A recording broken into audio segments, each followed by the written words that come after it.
Hey guys, just gonna do two little quickie reviews. I'm gonna have Star Ocean Last Hope uploading soon. I have the audio done for Dante's Inferno and Dragon Age 2. I just need to get off my butt and record the footage. Anyway, the first game out of the two, I'm gonna do real quickie kind of reviews. No, uh, no footage for the first game. I'm going to record footage for the second one, which you'll find in the title. It's The Suffering Ties That Bind. But anyway, let's start off with the Bionic Commando for Next Generation.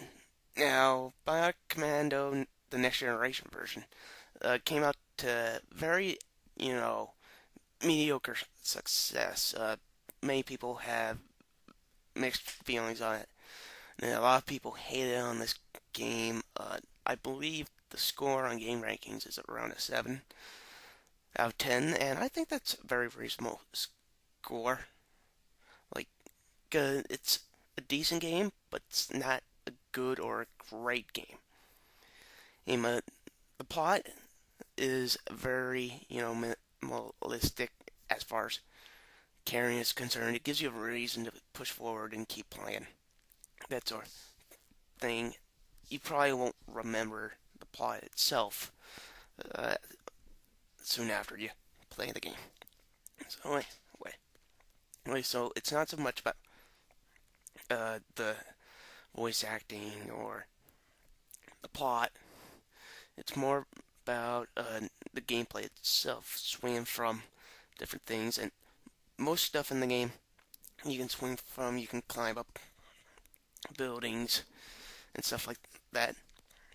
A complaint a lot of people had with the game is that uh, it's very much kind of complaint we had with, the PS2 generation having invisible walls in games, kind of keeping us on like the pathway the developers wants wanted us to go on.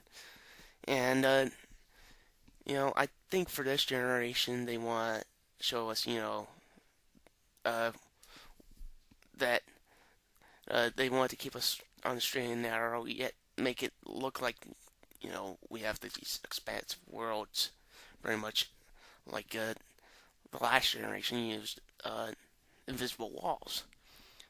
Now, invisible walls never really killed you. On the other hand, if you go too far off the beaten path, you're gonna get killed.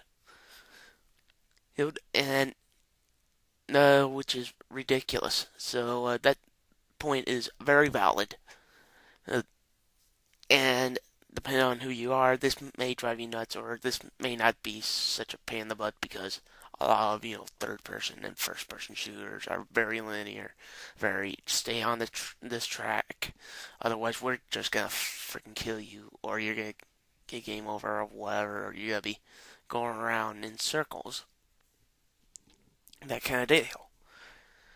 Now, we're gonna move on to how the game controls and feels as a third-person shooter. Now, when I played this, I wasn't quite as jaded about third-person shooters and first-person shooters as I am now. And this game reminded me like a blend of like a very basic third-person shooter with elements of a Spider-Man game or even Lost Planet. So, and I think this game does the grappling a bit better than Lost Planet, and it's very, it's not really a shooter to say for the combat. The AI is very stupid. The only time they even pose really a challenge is when you arm them with sniper rifles. Well, because if you get up close and personal with them, you can send them like 20 feet away from you, which is a very fun thing to do. Now, the grappling, the swing from pole to pole or whatever, it's not as good as for say something like a game like like the Spider-Man games, Spider-Man 2 and onward. but I think it controls and handles nicely. And at times, where you do not play this while you're drunk because you're gonna get motion sickness and you're gonna feel like you're gonna vomit, which I did. Uh, One time I got hammered, I started playing this. I had to stop because I was actually getting motion sickness. So the gameplay itself, there's fun to be had here. There's nothing wrong with that. There's also online multiplayer, which last time I checked on the 360, almost nobody was playing it, and there's a few people playing it on the PlayStation 3, and this was like a year or two ago when this first came out.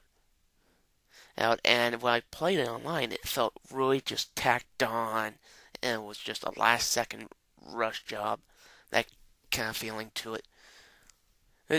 Not to say everything is really mediocre about the game. The graphics themselves are very colorful as far as, the art kind of design. The level design is very black and gray, very basic kind of feel to it. It almost reminds me of games like it almost feels like a third-person version of Call of Duty or one of these modern-day shooters, which is not exactly bad. Frame rate moves fairly smoothly for the Xbox 360. It runs a fair bit better on the PC, so you get the versions. I would suggest getting the PC version. Plus, there's something to be said with having pinpoint precision, just hitting every single, just feeling like every kill you get, there was no help in it, which I actually prefer games like, Mass Effect and anything that doesn't have aim assists, or games like, the Call of Duties, and this has like an lock-on thing, but still, it's not so much about the shooting combat. It's more about swinging and jumping and platforming around, which I'll admit it's pretty fun. And the game is a fair bit on the short side. You'll finish it in about, I don't know, a week's worth of play off and on, which I feel is kind of par for the course for a third-person shooter. It's not the longest game in the world, yet if you dedicate yourself to this, you could probably finish it in a day or two. Overall, I thought, Bionic Commando is a decent game. It's not gonna be remembered like, the old arcade game or even the Nintendo game. Like, when you got something like this and you gotta compete with Call of Duty and you gotta compete with Lost Planet and just an overly flooded market, this is definitely gonna be one of those games that's gonna be in the bargain bin. You gotta play it, you're gonna finish it in like 1 or 2 nights.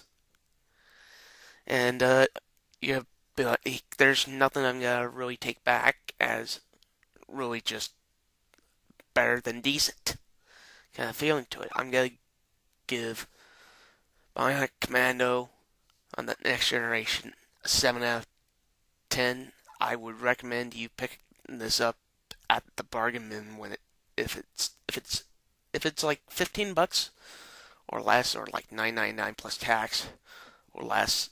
I would recommend you giving this a shot. I think you'll find stuff you'll like in it, but there's not enough in there for me to highly recommend.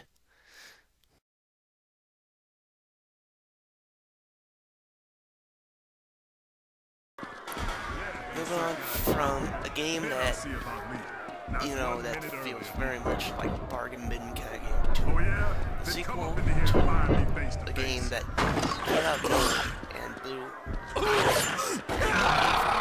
John shot back then. This is Suffering Tyson. This came out a year after Suffering, which was titled prison as hell. Now, whereas Suffering had more of like that kind of enclosure stuff. That wasn't me! Someone's trying to play! Yeah, you're trying to get as many survivors It's CO's coming! with you as you can. This game feels more of a kind of fast action kind of shooter. With some more elements, you see some very things in this game. The monster design feels repetitive, so it feels like it was very much inspired by Nightmare on Elm Street, or even since everything's told from the main character's perspective, and you're seeing everything that goes on in his eyes. But a movie like Corn, There is no escape. that. Anyway, the game definitely has its quirks, and it really does not do too much to really have it stand out. You enhance that Suffering, which you can actually turn that game into a survival horror kind of game if you play it on hard difficulty, in which that game gives you way too much ammo to kill everything you see. Surprise. So, you're expecting someone else? It has like this Blackmore's whole got a deal good for guy, you. bad guy. He says you can be back in our All crew. you gotta actions do you is did make your during bow. the first Shouldn't game, be hard for you. Transfer over. You know about killing. to the second. Whack this guy. Finished. Done. It was a very good game. It was just a blast to play. So, this game tries to be that, scare your pants off kind of scary horror film kind of feel to it, and it really does feel more like you're the main bad guy, going around killing people. And instead of being this kind of survival horror, the action elements to it. Not to say that this game is bad, I definitely think it's a very underrated game. Like it has the right full servants. I sliced her top to bottom, so as to see her inner self. I think due to the fact that this only had a year to be worked on, they just took the template of a good game, which was the original Suffering, and they pretty much put it on to Suffering Ties That Bind, which there's nothing wrong with that. I think Suffering was a really good game for its time, and Suffering Ties That Bind, you know, it just doesn't have quite the quality of a game that the first one had. And overall, I think this is definitely the word. You throw out your weapons first! And if you're Realize into, your bits only get longer while this keeps going about the on. horror genre, and you're tired of Resident Evil, you're tired of Silent Hill, you know, the standard horror game games, I think this is definitely both games are definitely. Overall, I would give Suffering Ties That Bind a full recommendation. I'm not gonna score it till like I've gone to a fair bit of detail why this game is great.